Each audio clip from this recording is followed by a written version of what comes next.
Attention to all SSS pensioners, sa mga nagtatanong, ang tanong po niya, ano po ba mga requirements sa SSS pension? Pag-usapan natin ang mga requirements para sa SSS pension. Para maging qualified na makatanggap ng SSS retirement pension, kailangan mong matugunan ang mga sumusunod na requirements.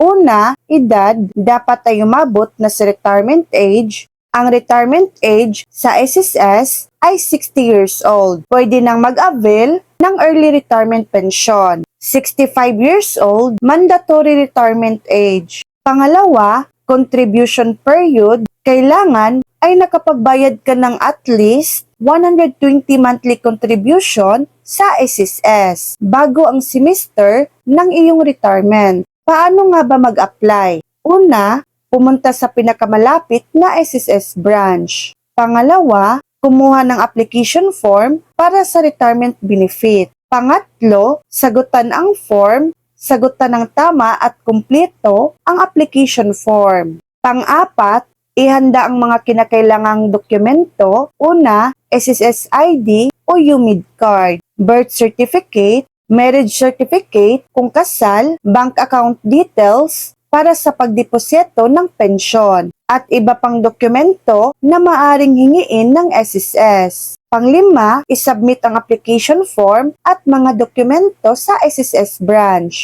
Mahalagang paalala, siguraduhing updated ang iyong contribution history sa SSS. Pangalawa, tiyaking umabot ka na sa retirement age bago mag-apply. Pangatlo, huwag kang mag-atubiling humingi ng tulong sa SSS para sa iyong aplikasyon. So yan lang po ang latest update.